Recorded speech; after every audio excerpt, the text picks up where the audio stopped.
Hello friends, good morning everyone. Today we are going to start with the new topic of commercial law, that is indemnity and guarantee. So first of all let us understand what is the contract of indemnity. ये समझते हैं कि contract of indemnity क्या है. According to Oxford Dictionary, indemnity means to protect or secure from some harms or loss. Indemnity का क्या मतलब है कि किसी को प्रोटेक्ट करना किसी भी हार्म या लॉस से. Basically it is a compensation for the loss incurred by someone. Indemnity क्या है? इंडेमनीफाई करना का मतलब ये हो जाता है कि किसी के लॉस को कंपनसेट करना. Compensation for the loss incurred is defined as indemnity. अगर सिंपल वर्ड्स में कहें, indemnity is an act to indemnify. Indemnify मतलब कि किसी के लॉस को पूरा करना. Indemnify the loss of the other, that is to make good the loss of the other by the compensation.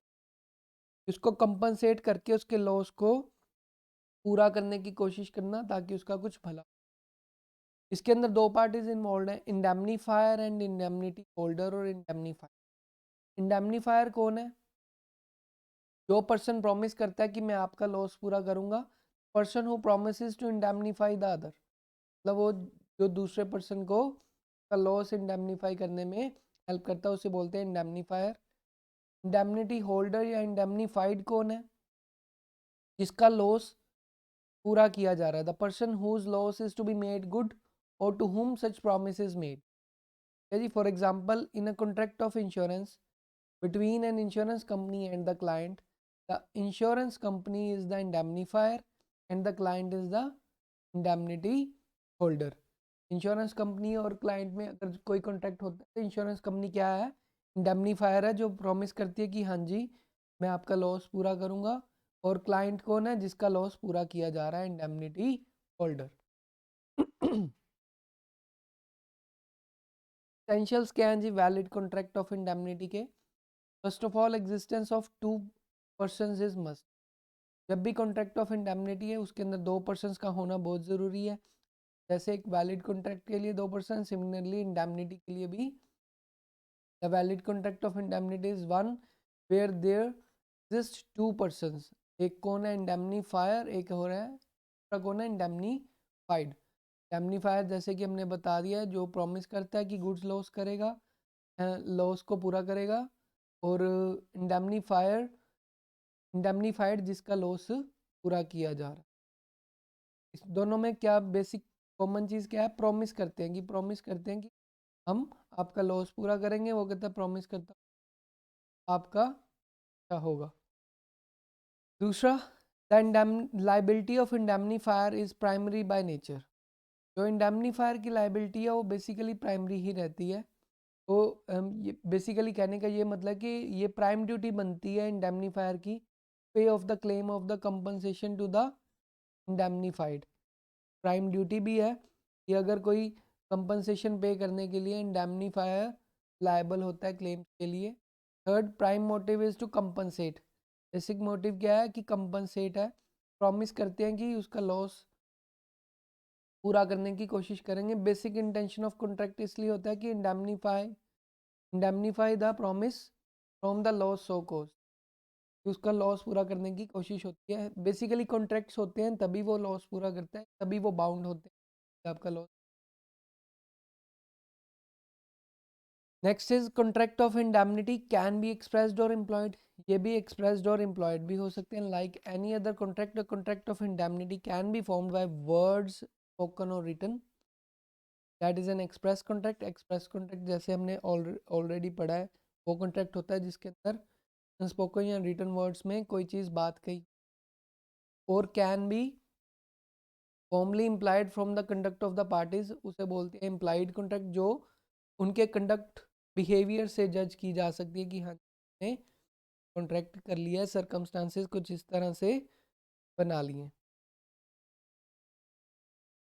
Next is the definition strictly says the loss should have been caused by human agency. Definition under section 124 of the Indian Contract Act 72 has restricted the scope of indemnity only to the loss caused by some human agency।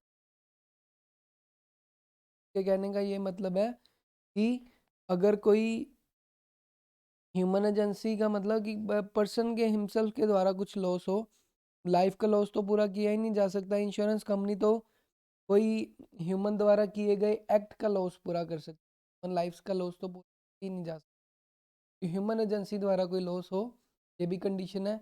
Must fulfil all the essentials of a valid contract, जो भी valid contract के essentials है वो पूरा करते होने चाहिए indemnity and must satisfy all the 10 essentials of valid contract. अब इसके अंदर आप देखो कि अगर एग्जांपल लेते हैं, A ask B to put C's house on fire, A ने बी को कहा कि सी का हाउस को आग लगा दे, ठीक है जी। तो इसने क्या किया, A promises to compensate B for the consequences arise to the act of B. अगर ए ने क्या किया कि बी को प्रॉमिस कर दिया कि अगर कोई लाइबिलिटी अराइज होगी तो वो पे करेगा, उसने बी के हाउस को आग लगा दी तो बी को फाइन लग गया 20,000 रुपये का। तो held B can not indemnify by A for the loss between A and B because ये क्या है, इलीगल एग्रीमेंट है due to illegality of the object, मतलब ऑब्जेक्टिव इलीगल है तो इंडेमनीफायर इसको नहीं कहा जाएगा बिकॉज इसने वैलिड कॉन्ट्रैक्ट के एसेंशियल्स को पूरा नहीं किया।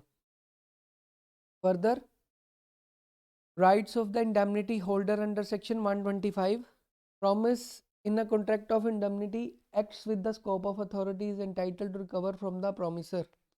तो जो भी प्रोमिसी है कॉन्ट्रैक्ट ऑफ इंडेमनिटी का, उसके पास अथॉरिटी आ जाती है कि वो प्रोमिसर से ये सब चीज़ें रिकवर कर सकता है, चाहे वो कोई डैमेजेस हैं, चाहे कोई कॉस्ट है या कोई सम है। डैमेजेस किस तरह के, अगर सपोज उसने बाइक इंश्योरेंस करवाई है ना, तो बाइक इंश्योरेंस में हम ये मानकर चलते हैं कि अगर उन्होंने बाइक ठीक करवा के दिया है तो जो उसके पार्ट्स है वो जो डैमेजेस हुए हैं उसके लिए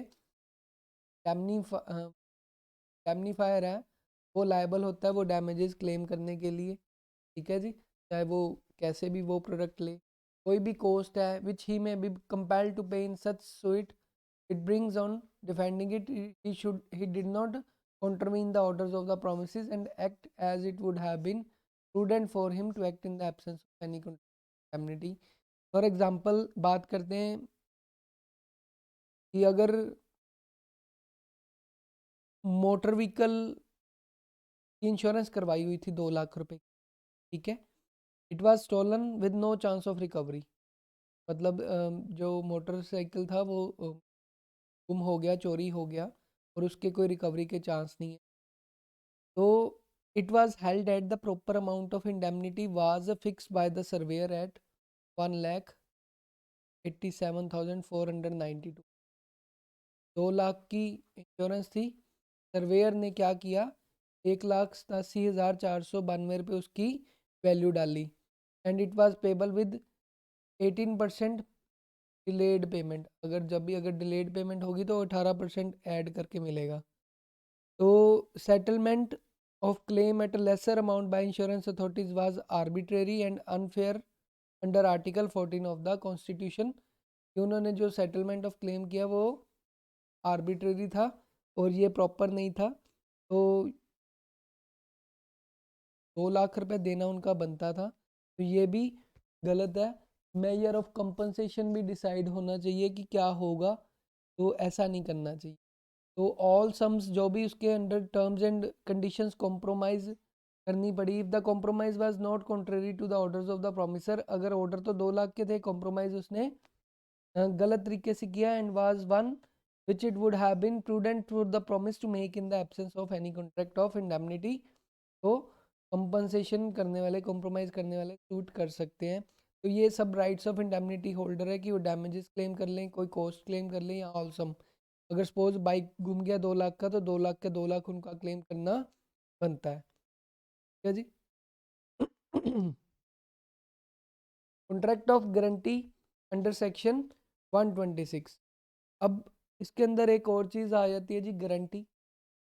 जो सेक्शन 126 है of the Indian contract act 1872, वो बताते हैं जी कॉन्ट्रैक्ट ऑफ गारंटी वो कॉन्ट्रैक्ट है टू परफॉर्म द प्रोमिसेस और डिस्चार्ज द लाइबिलिटी, मतलब एक थर्ड पार्टी गारंटी दे देती है। तो अगर सपोज कोई पार्टी ये काम नहीं करेगी तो वो ये काम करेगा, third party will perform the same as a default, उसे बोलते हैं कॉन्ट्रैक्ट ऑफ गारंटी की गारंटी देना। The person who gives the guarantee, उसे क्या बोलते हैं, श्योरिटी, जो पर्सन श्योरिटी दे रहा है।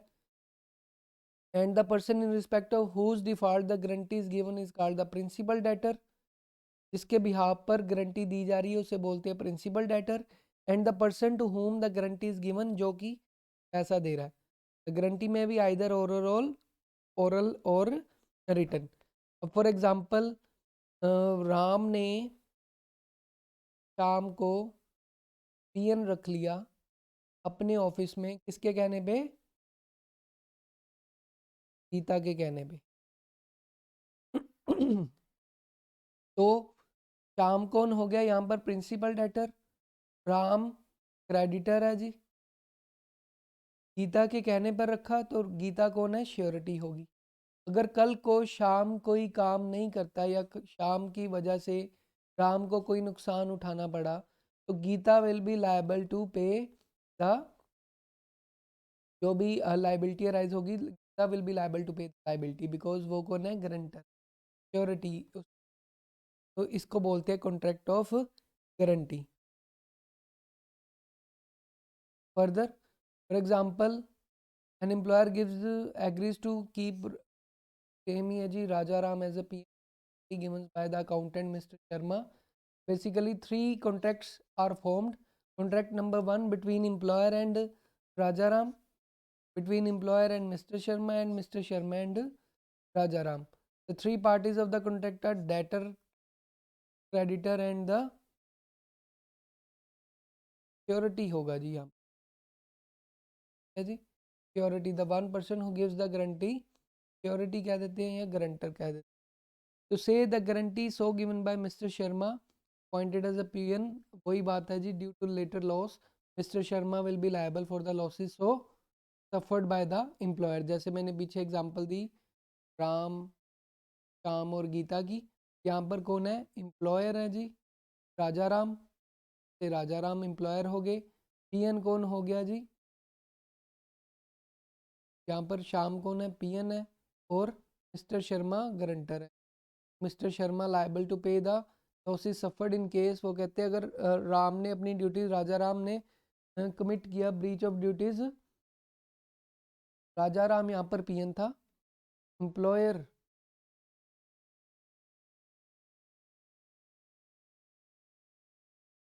अलग से था, एम्प्लॉयर का नाम, राजा राम ने अपनी ड्यूटीज परफॉर्म नहीं की तो mister Sharma will be liable to pay the losses suffered due to the suffered by the employer due to this person.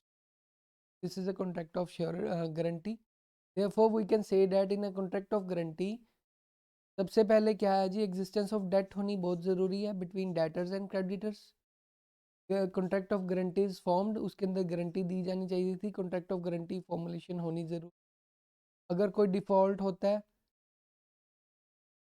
Debtor द्वारा, guarantee shall be liable, guarantor shall be liable to the creditors and later the guarantor shall be indemnified by the debtor. Later on guarantor, जो suppose हमारे Mr Sharma थे या गीता थी, कल को PN से claim लेने के लिए लायबल हैं, जिनकी लाइबिलिटी उन्होंने पूरी की है। उसके बाद आते हैं essentials of a contract of guarantee, existence of debt. Debt की एग्जिस्टेंस होनी ज़रूरी है to secure the payment of the debt. Until and unless there is debt exist, guarantee can not be given. Debt ही नहीं है तो guarantee किस बात की देंगे। ट्रिपलेट एग्रीमेंट होता है इसके अंदर, contract between debtors and creditor, creditor and surety, and contract between and debtor. के अंदर अगर डेटर एंड क्रेडिटर में कौन लायबल होता है, whereby the debtor is liable to the creditors. Creditor and surety में श्योरिटी की गारंटी होती है about the debt to the debtors and the debtors to the creditors. And contract between surety and debtor की बात करें, when the debtors doesn't pay to the creditors then the surety has to pay to the, debtor नहीं देगा तो surety definitely देगा credit. ये तीन तरह के ट्रिपलेट एग्रीमेंट बनाए जाते हैं। फर्दर नेचर ऑफ लाइबिलिटी की बात करते हैं। In a contract of guarantee the debtor is liable to the creditors and on the default of payment by the debtor the surety is liable to the creditors. तो further बात करते हैं.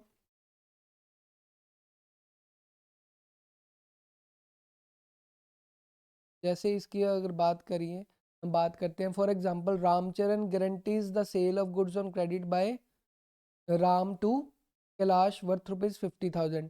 तो primary liability किसकी बनती है? Debtor कौन है? कैलाश है. सेकेंडरी लाइबिलिटी बनती है where Kailash doesn't pay to Ram, तो राम श्योरिटी था, लायबल टू पे, रामचरण इज लायबल टू पे राम. तो इस तरह से कॉन्ट्रैक्ट ऑफ गारंटी में अगर कोई पर्सन गारंटी देता है तो जिस श्योरिटी के श्योरिटी का तब काम अराइज होता है जब वो डेट की पेमेंट नहीं करता उसका पर्सन, उस केस में श्योरिटी लाइबिलिटी अराइज हो जाती है. नेचर ऑफ लाइबिलिटी प्राइमरी है या सेकेंडरी है? प्राइमरी तो बेसिकली जिसने डेट लिया है. Primary liability of the debtor debt he may pay his debt to the creditor. Primary liability तो किसकी है? डेटर की है. और सेकेंडरी लाइबिलिटी श्योरिटी की होगी. On default of the payment by the debtor to the creditor the surety stands liable to pay the debt. तो secondary liability किसकी आ गई? श्योरिटी की. Consideration under section 127 of the Indian Contract Act 1872, there need not to be a direct consideration of the surety and the debtor. In other words, some benefit accruing to the debtor from the creditor is sufficient consideration for the guarantor. मतलब कुछ benefit चाहे वो creditor से है या debtor से है वो काफ़ी होगा गारंटी के तौर पे. For example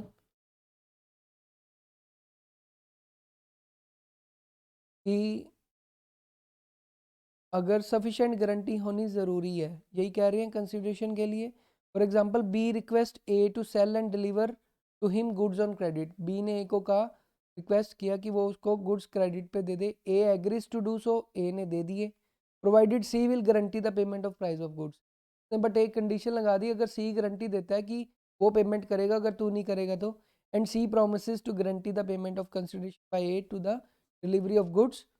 The delivery of goods on credit to B is a sufficient consideration for C's promise. तो delivery of goods sufficient promise है. तो यही कह रहे हैं कि some benefits accruing to C sufficient होना चाहिए, तो consideration भी essential. Then the rule that follows is that anything done on the benefit of the debtor is a sufficient consideration for the guarantee or surety. यही बात कर रहे हैं, कोई भी बेनिफिट्स डेटर के लिए सफिशिएंट गारंटी मानी जाएगा श्योरिटी के लिए. ठीक है जी. और द गारंटर और श्योरिटी बेनिफिट मिल गया ना, एक को ऑर्डर मिल गया क्रेडिट पे और सी ने श्योरिटी दे दी तो सफिशिएंट कंसिडरेशन होगी. फर्दर पर्पस और object of consideration. Prime purpose of contract of guarantee to secure the payment of debt. Basic purpose क्या होता है कंसिडरेशन का गारंटी के अंदर कि डेट को सिक्योर करने के लिए ये कॉन्ट्रैक्ट लाया जाता है. There must be a conditional promise. Conditional promise किस तरह से है कि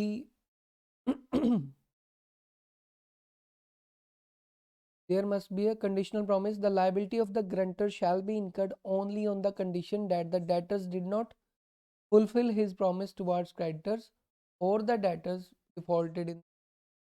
कंडीशनल प्रॉमिस ये होता है कि अगर डेटर पूरा नहीं करेगा तो क्रेडिटर का प्रॉमिस तो श्योरिटी करेगा. तो कंडीशनल प्रॉमिस आ जाता है जी इसके अंदर. कंडीशनल प्रॉमिस ये कह रहा है unless there is element of default by one party surety is not liable to pay. Conditional promise यही है कि अगर वो प्रॉमिस नहीं पूरा करेगा तब डिफॉल्ट का अराइज होता है जी, श्योरिटी का पेमेंट अराइज होता है, अनलेस अदरवाइज नहीं होगा. For example A comes to the shop with B and says to the seller let B buy the goods he wants to, he does not pay, I will pay. This is a contract of guarantee. ये क्या है? contract of guarantee है. But A says to the seller, let B have the goods, I will pay you. तो ये क्या है? ये contract of indemnity है. के अंदर उसका लॉस पूरा करने की वो सोच रहा है. कंडीशनल प्रोमिसेस तो दोनों साइड ही हैं. Consent of surety free of misrepresentation and concealment. कहते जो कंसेंट ऑफ श्योरिटी है उसके अंदर किसी भी तरह की मिसरिप्रेजेंटेशन और कंसीलमेंट ना हो. Where the creditors obtain the consent of surety either by concealment और सम मिसरिप्रेजेंटेशन ऑफ फैक्ट, तब वो क्या बन जाएगा, कॉन्ट्रैक्ट ऑफ गारंटी इनवैलिड बन जाएगा। He can not bring the surety to the to fulfil the promise, ये भी ज़रूरी है। Further a contract of guarantee must fulfil all the 10 essentials, मतलब वैलिड कॉन्ट्रैक्ट एसेंशियल्स पूरे करते। Contract of guarantee can be oral और written and that's why contract of guarantee are enforceable at law. Further basic point of difference देखते हैं जी। Indemnity वो contract है whereby one parties promises to save the other from the loss caused by him by the promiser himself or the third party, या तो third party की तरफ से उसका लॉस पूरा किया जाएगा या प्रोमिसर हिमसेल्फ और अ थर्ड पार्टी अंडर सेक्शन 1 और एक पार्टी दूसरी पार्टी को प्रॉमिस करती है कि लॉस पूरा करेगी या उसका श्योरिटी पूरा करेगा। गारंटी में क्या है, guarantee is a contract performed और discharging the liability of a third person case of default. अगर तो डिफॉल्ट हुआ तो थर्ड पर्सन किसी और की लायबिलिटी डिस्चार्ज करने का प्रॉमिस करता है, उसे बोलते हैं contract of guarantee. Basically indemnity में टू पार्टीज होती हैं, एक तो इंडेमनिटी होल्डर और एक इंडेमनीफायर। इसके अंदर थ्री पार्टीज होती हैं, surety, debtors and creditors. Number of contracts, इसके अंदर एक ही कॉन्ट्रैक्ट होता है between indemnifier and indemnity holder. इसके अंदर थ्री कॉन्ट्रैक्ट्स होते हैं between debtor and creditors, surety and creditors, surety and debtors. Nature of liability क्या है जी, इंडेमनीफायर की प्राइमरली है, श्योरिटी की सेकेंडरी है, तो तभी अराइज होगी जब वो डिफॉल्ट करेगा। ये बेसिक है। Further event of liability in case of indemnity, ये तो contingency of event happening of a contingency depend करता है, ये एग्जिस्टेंस ऑफ डेट के ऊपर डिपेंड करता है। तो purpose of contract reimbursement of loss है जी, में सिक्योरिटी मिलती है। All the parties must be competent to contract under section 11। Debtor can be a minor also, the debtor minor be parties competent. Further, after the indemnifier indemnifies the loss suffered by the indemnity holder, he cannot recover the amount. But इसमें surety as he pays off the debt to the creditors, he is allowed to get the reimbursement from the debtor. That this is called as right of subrogation. जब हम stepping into the foot of another person, इसका मतलब ये होता है, इसे हम further समझेंगे कि अगर किसी ने आपका लॉस पूरा कर दिया, then he will liable to claim that loss from the other person जिसने उस पेमेंट उसने की है। एग्जाम्पल लेते हैं, for example A and B goes to a shop and A says to the seller let B buy the goods, I will pay you. It is a contract of indemnity, मतलब B को buy करने दो and he will pay you, ये क्या है, contract of indemnity है। और वही ए एंड बी जाते हैं शॉप पे एंड कहते हैं, A says to the seller if B doesn't pay you I will pay you, this is a contract of guarantee. उसने गारंटी दी अगर वो नहीं पे करेगा तो मैं करूँ, इसमें कहा था कि मैं पे कर दूंगा उसे बाय करने, ये कॉन्ट्रैक्ट ऑफ इंडेमनिटी था, ये contract of guarantee. Nature and existence of surety liability. अब surety is generally called as a favoured debtor. Surety क्या है कि फेवर्ड डेटर माना जाता है। इसको अंडरस्टैंड करने के लिए कैसे समझा, सबसे पहले बात करते हैं लायबिलिटी ऑफ श्योरिटी इज को एग्जिस्टिव, मतलब लायबिलिटी ऑफ श्योरिटी को एग्जिस्टिव है। इसका मतलब क्या है कि liability of the principal debtor safe है, मतलब प्रिंसिपल डेटर के थ्रू श्योरिटी की एग्जिस्टेंस साथ में होने से लायबिलिटी सिक्योर कर ली जाती है। First the principal debt governs the extent of liability of the surety is that liability of the surety is co-extensive with that of the liability of the principal debtor, कहते साथ साथ चलती है, coexist। For example A guarantee to be the payment of loan given by C, A ने guarantee दे दी B को कि अगर सी की जो लोन सी डिफॉल्ट करता है तो बी पे करेगा। C defaults the payment of loan to B, held the liability of A is co-extensive with that of C, therefore A is liable not only for the repayment of loan but also for the interest of the loan। तो को extensive है कि अगर जो भी overall liability है वो साथ साथ ही चलती है प्रिंसिपल डेटर्स के साथ साथ, तो इसीलिए इसको बोलते हैं कि लाइबिलिटी ऑफ श्योरिटी भी को एक्सिस्ट है। अगर उसने उसका पेमेंट भी करनी है तो अगर उसकी कोई इंटरेस्ट अमाउंट है तो वो भी साथ साथ चलेगी। Liability of surety is secondary by nature. Secondary इस तरह से, अगर वो कोई पर्सन प्रिंसिपल डेटर डिफॉल्ट करेगा तभी उसकी लाइबिलिटी अराइज होगी, अगर वो पेमेंट देता रहेगा तो उसकी लाइबिलिटी अराइज नहीं होगी, इस वजह से इसे सेकेंडरी ऑफ नेचर कहते हैं। फर्दर क्रेडिटर्स में proceed against the surety first. जो क्रेडिटर है he may proceed allowed by the law to proceed against the security without exhausting the remedies against the debtors। मतलब ये ज़रूरी नहीं कि वो डेटर से पैसे निकलवाने की कोशिश करे, सीधा वो श्योरिटी के ऊपर भी क्लेम कर सकता है, तो ये एज पर लॉ अलाउड है जिनको। Creditor may sue the principal debtor alone. जो क्रेडिटर है can sue the debtors alone. His such suit cannot be rejected on the ground that he has given taken a combined action against both the debtors and guarantor। तो वो सीधा principal debtors के loan के ऊपर भी case कर सकता है या उसके ऊपर कोई भी कार्रवाई कर सकता है, चाहे उसके पास दोनों ऑप्शन थी, डेटर और गारंटर की। Creditor may sue the surety alone. Similarly creditor surety को भी अकेले को स्यू कर सकता है without taking action on the debtor. तो ये सभी लाइबिलिटीज अराइज होती हैं केस ऑफ श्योरिटी। फर्दर बात करते हैं हम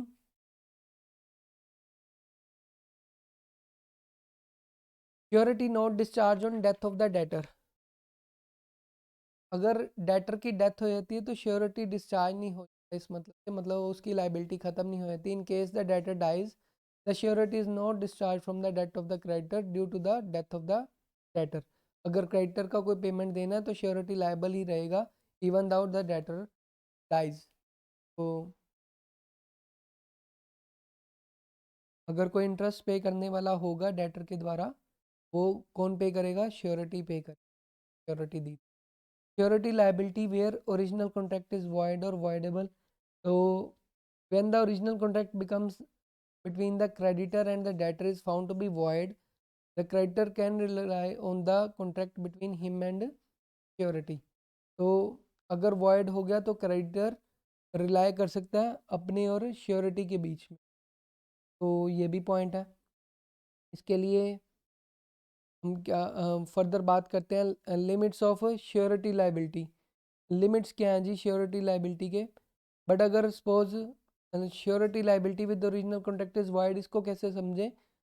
the guarantee between creditor and debtor was void because debtor was minor, the surety still stands liable to the creditor. अगर वो माइनर है, void है, तो क्रेडिटर स्टिल लाइबल माना जाएगा। अगर वो माइनर के साथ है, श्योरिटी तो मेजर है, तो लाइबल माना जाएगा श्योरिटी। ठीक है जी। फर्दर बात करते हैं लिमिट ऑफ श्योरिटी। इसके अंदर कैसे कह सकते हैं कि श्योरिटी में expressly declare that his liability shall be limited to a fix amount. For example कोई गारंटर है, उसने कहा कि मैं सिर्फ 25,000 रुपये तक की गारंटी लेता हूँ, उसके बियॉन्ड मैं कोई भी गारंटी नहीं लेता। तो अगर कोई लॉस 50,000 का भी हो जाए तो श्योरिटी सिर्फ 25,000 के लिए लायबल होगा। तो लिमिट भी लगाई जा सकती है बाय द श्योरिटी के लिए। क्या जी? Liability of the surety not dependent upon possibility to realize debt। The surety liability doesn't depend upon the fact that wherever he shall be able to recover this amount from the debtor once he pays to creditor। बात कर रहे हैं liability की। For example कि अगर कोई loan लिया गया है, loan for development and maintenance of bee culture was guaranteed. कोई लोन लिया गया था, तो bee loan was taken for bee culture, मतलब बी शहद उगाने के लिए, मेंटेन करने के लिए लोन लिया गया। The surety undertook to be liable jointly and severally to pay of installments in case of failure on the part of the debtor. तो श्योरिटी ने लाइबिलिटी ले ली साथ में ज्वाइंटली कि वो अगर वो पेमेंट नहीं करेगा तो वो पे करेगा। The bee dies in consequence of the viral infection and there was a total failure of business. The debtor becomes disabled from payment installments. Surety could not escape the liability under the doctrine of impossibility of performance। Surety उस case में अपनी liability escape नहीं कर सकता even thou due to उसने guarantee ली है, चाहे वो बिजनेस खत्म ही क्यों ना हो गया हो। The surety liability doesn't depend upon the fact that whether he shall be able to recover this amount from the debtor और नॉट। तो वो अमाउंट रिकवर कर पाए या ना कर पाए, ये डिपेंड नहीं करता कि लाइबिलिटी रहेगी रहेगी। फर्दर बात करते हैं लाइबिलिटी अंडर कंटिन्यूइंग गारंटी। दो तरह की लाइबिलिटी होती है, एक तो स्पेसिफिक गारंटी है, दूसरा कौन सी है, कंटिन्यूइंग गारंटी। स्पेसिफिक के अंदर क्या है, a guarantee for a single specific transaction that shall come to an end as soon as the liability under the transaction guarantee। इसके अंदर कि कोई स्पेसिफिक ट्रांजैक्शन के ऊपर ही बात की गई है। फॉर एग्जांपल की पेमेंट ऑफ 5000 रुपीज़ तक की गारंटी मेरी है, उसने एक स्पेसिफिक गारंटी दे दी कि वो 5000 वाली पेमेंट की गारंटी मेरी है। जैसे ही वो पेमेंट हो जाती है तो स्पेसिफिक गारंटी पूरी होगी, उसकी लाइबिलिटी श्योरिटी की डिस्चार्ज हो जाएगी। कंटिन्यू गारंटी क्या है कि intends to cover number of transaction over a period of time. वो होती है कंटिन्यूस गारंटी, जिसके अंदर फॉर एग्जांपल सारी अमाउंट्स की गारंटीज ली हुई हैं ओवरऑल कैश क्रेडिट की, उसकी श्योरिटी की लाइबिलिटी भी कंटिन्यूस रहेगी, तो स्पेसिफिक नहीं है इसके अंदर। इस तरह से गारंटी पूरी की जा रही है। For example A guarantees payment to B tea holder to amount of 100 euros for any tea he may from time to time supply to C. B supplies C the tea above the value of hundreds and C pays B for it. C ने पे कर दिया। Afterwards B supplies C with tea value of 200 euros, C fails to pay. The guarantee given by A was a continuing guarantee and he is accordingly liable to B for the extent of $100 100 euros। मतलब continuing guarantee थी, but वो amount उसने liability कितनी करवाई हुई थी, 100 euros की, तो 100 euros के लिए वो अभी भी लाइबल है, 200 लेटर ऑन। उसके बाद बात कर रहे हैं guarantee for the conduct of a servant appointed to collect rent has been held to be continuing guarantee. Conduct of a servant appointed to collect rents have been held to be a continuing guarantee। Servant से rents collect करने हैं, servant की duty लगाई है तो उसकी continuing guarantee है, तो वो काम करता ही रहेगा। Revocation of continuing guarantee, the revoke भी की जा सकती है नंबर ऑफ वेज। वो हम डिस्चार्ज ऑफ श्योरिटी में देखेंगे कि कैसे कंटिन्यूइंग गारंटी रिवोक की जा सकती है through an number of ways. Rights of surety कैसे आते हैं, राइट्स ऑफ श्योरिटी क्या है, right against the creditor, against the debtors and against the co securities. अब क्रेडिटर के अगेंस्ट क्या आते हैं, उसके पास राइट आता है कि वो सारी सिक्योरिटीज बेच सकता है, राइट टू ऑल सिक्योरिटीज। ठीक है जी। फॉर एग्जांपल ए डेटर था, उसने क्रेडिटर से 50,000 बोरो किए। The debt was guaranteed by surety, surety की गारंटी थी। The creditors demanded a security from debtors and debtor gave it. जो क्रेडिटर ने उसने सिक्योरिटी डिमांड की थी और डेटर ने दे दी। Both the debtor and creditor did not tell to the surety, उन्होंने श्योरिटी को नहीं बताया कि उन्होंने गारंटी ली है। The value of the security given by debtor to the creditors was worth 50,000 only. Debtor defaulted the payment to the creditors, held surety was not liable to the creditors as he discharged from the liability due to the availability of security with the creditor। तो security उसके पास already available है, debtor surety already discharge है। अगर कोई भी securities है तो वो भी इक्वली लायबल होती है पेमेंट्स के लिए, तो ये बात कर रहे हैं। तो sir right if securities sold, for example rights of securities if sold and further rights to set off, rights to set off, ये सब एग्जांपल्स हैं। फॉर एग्जांपल एक लैंडलॉर्ड है, लैंडलॉर्ड ये टेनेंट है। लैंडलॉर्ड ने लोन दिया हुआ है जी 5,000 का। टेनेंट ने सिक्योरिटी रिखवाई हुई है, सिक्योरिटी के बदले में कितने की रिखवाई हुई है, 3500 की सिक्योरिटी है। लैंडलॉर्ड के पास जो सिक्योरिटी प्लेज्ड है वो कितने की है, 3500 की है सिक्योरिटी। टेनेंट ने 5,000 का लोन वापस नहीं किया। Landlord sue for the payment, held जो श्योरिटी है, अगर कोई इसके बीच में श्योरिटी की पेमेंट है तो श्योरिटी सिर्फ 1500 रुपये के लिए लायबल है, बिकॉज 3500 रुपये की सिक्योरिटी उसके पास ऑलरेडी है। तो landlord right of security if creditors part with the security. तो यही है कि सिक्योरिटीज अगर कुछ वो सोल्ड करके भी अपनी पेमेंट कमा सकता है, बाकी 1500 के लिए सिक्योरिटी लायबल होगा। तो ये भी राइट है श्योरिटी के पास। राइट ऑफ सेट ऑफ, तो सेट ऑफ भी की जा सकती है। इस तरह से राइट होता है सिक्योरिटी के पास सेट ऑफ करने का। तो सेट ऑफ में अगर बात करें कि अगर कोई पुराना डेट भी है तो वो भी बीच में सेट ऑफ किया जा सकता है। सपोज डेटर्स एंड क्रेडिटर्स है, डेटर है जी, क्रेडिटर है। Debtor was liable to pay ₹2000 on guarantee given by the surety, on guarantee by surety, और प्रीवियस डेट उसका 800 था। Creditor has to pay the previous debt of 800 to debtors, held surety was liable for 1200 only. मतलब 800 रुपया उसके लिए पहले से उसने लेना था, वो तो एडजस्ट हो जाएगा, सेट ऑफ किया जा सकता है बीच में। तो श्योरिटी सिर्फ 1200 रुपये के लिए ही लायबल होगा। ठीक है जी। तो इस तरह से भी सेट ऑफ किया जा सकता है अमाउंट। उसके बाद आते हैं right against the debtors, right of subrogation and right of indemnity. अब सब्रोगेशन क्या आता है? सब्रोगेशन राइट है कि when the guarantee debt has been due and the surety has paid the debt, उसके बाद श्योरिटी के पास सभी राइट्स आ जाते हैं कि वो क्रेडिटर से विच द क्रेडिटर, जो भी क्रेडिटर के पास राइट थे डेटर से पैसे लेने के लिए, अब वो श्योरिटी के पास राइट आ जाते हैं। राइट ऑफ सब्रोगेशन बेसिकली कहते हैं stepping into the someone else shoe, stepping into to someone else shoe. जब श्योरिटी ने पेमेंट दे दी तो श्योरिटी पेमेंट डेटर से लेने के लिए लायबल है। अब जो क्रेडिटर के पास राइट थे डेटर से पेमेंट लेने के लिए, वो अब श्योरिटी के पास आए थे। इसी बोलते हैं राइट ऑफ सब्रोगेशन। अगर पेमेंट डिफ़ॉल्ट की है तो अब राइट ऑफ सब्रोगेशन के द्वारा अगर श्योरिटी ने कोई पेमेंट दी है डेटर के लिए, तो डेटर से लेने के लिए लायबल कौन है? श्योरिटी है।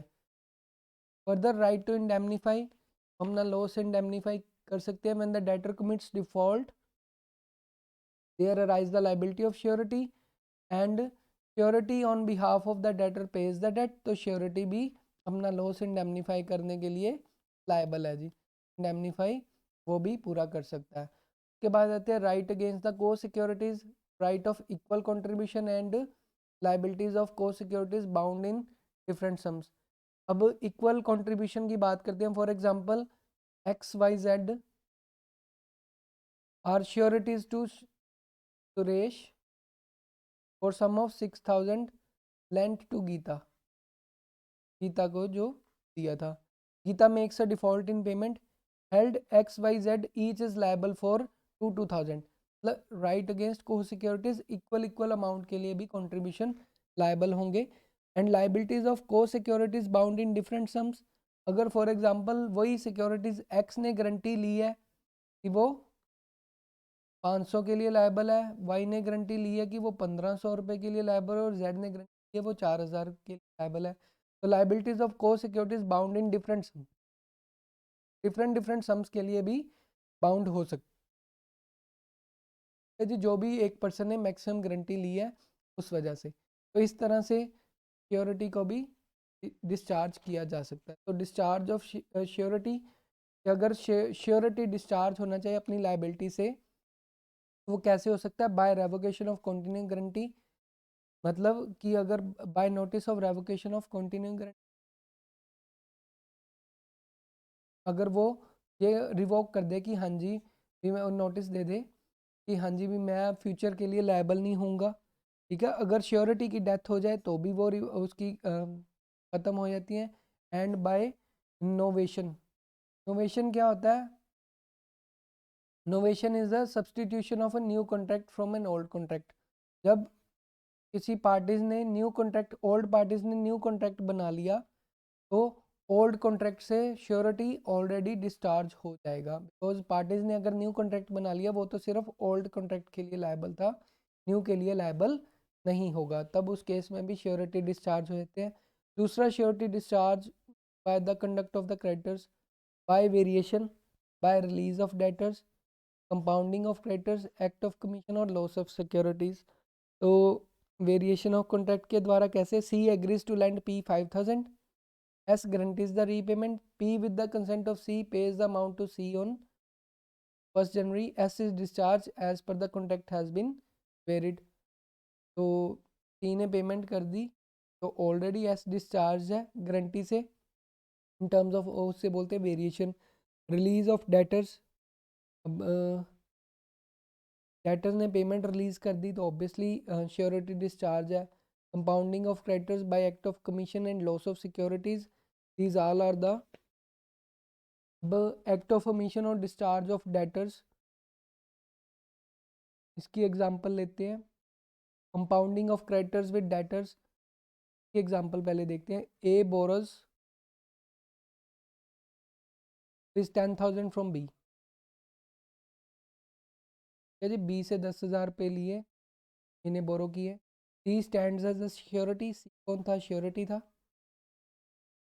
Regarding the payment of loan from A to B.